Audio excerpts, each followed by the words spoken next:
मृत्यु तो केवल एक पड़ाव है पार्थ, केवल एक पड़ाव। सांस का अंत पवन का अंत नहीं है। यूं समझो पार्थ कि प्राणी तो पहले बालक होता है, फिर वो बालक युवा हो जाता है, फिर वो युवा वृद्ध और फिर मृत्यु। किंतु ये यात्रा तो शरीर की है। आत्मा तो इससे भी आगे जाता है। वो एक शरीर को त्याग कर कोई और शरीर धारण कर लेता है। इसलिए जो यात्रा मृत्यु पर समाप्त हो जाए वो तो केवल शरीर की यात्रा है पार्थ, केवल शरीर की यात्रा है। न जायते म्रियते वा कदाचित नायं भूत्वा भविता वा न भूयः अजो नित्यः शाश्वतोऽयं पुराणो न हन्यते हन्यमाने शरीरे।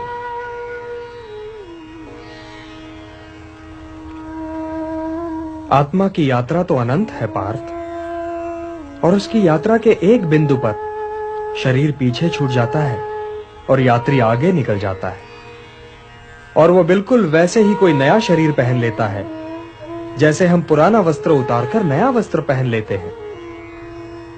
वासांसि जीर्णानि यथा विहाय नवानि गृह्णाति नरोपराणि तथा शरीराणि विहाय जीर्णानि अन्यानि संयाति नवानि देहि।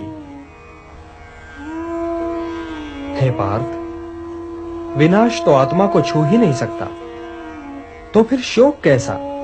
और किसके विनाश का? क्या वस्त्र के विनाश का? किंतु वस्त्र तो अमर नहीं होता, वो तो त्यागे जाने के लिए ही होता है।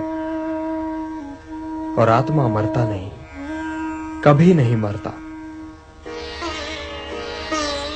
किंतु वे जो सामने खड़े हैं, वे इस युद्ध के पश्चात सबके सब होंगे ना केशव? सबके सब होंगे ना? ये होना और ना होना क्या है पार्थ?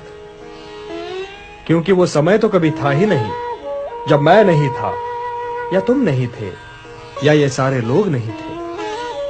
और ना ही वो समय कभी होगा जब मैं नहीं होऊंगा, या तुम नहीं होगे, या ये सारे लोग भी नहीं होंगे।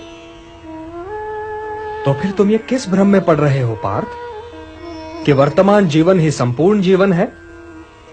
वर्तमान जीवन संपूर्ण जीवन नहीं है पार्थ।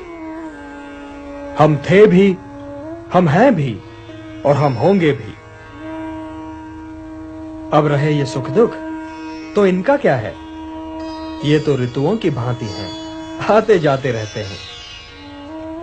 हे कुंती पुत्र, जो सुख और दुख दोनों ही को समान समझे और उनसे प्रभावित हुए बिना ही उन्हें झेल जाए, वही स्थित प्रज्ञ है, और वही मोक्ष का अधिकारी भी है। मात्रा स्पर्शास्तु कौन्तेय शीतोष्ण सुख दुख दाह आगमापायिनो नित्यान तान तितिक्षस्व भारत। हे भारत, मारने या मरने की आशंका से मुक्त हो जाओ, क्योंकि मृत्यु तो केवल उसी की हो सकती है ना जिसका जन्म हुआ हो। आत्मा तो कालातीत है, काल से भी परे है पार्थ। जन्म तो जीव का होता है, आत्मा का नहीं। और यदि आत्मा जन्म ही नहीं लेता तो उसकी मृत्यु कैसे हो सकती है? आत्मा तो बस है पार्थ, है। वो काल के दोनों तटों पर भी है और काल की धारा में भी। वो अजन्मा है, नित्य है, सनातन है, अविकारी है, अविनाशी है।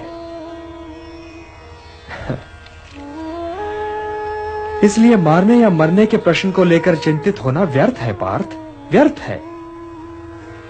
मृत्यु तो केवल शरीर की होती है, और उसकी मृत्यु के पश्चात भी आत्मा नहीं मरता, क्योंकि शस्त्र उसे काट नहीं सकता, अग्नि उसे जला नहीं सकती, जल उसे गीला नहीं कर सकता, और वायु उसे सुखा नहीं सकती। नैनम छिन्दन्ति शस्त्राणि नैनम दहति पावकः न चैनम क्लेदयन्त्यापो न शोषयति मारुतः।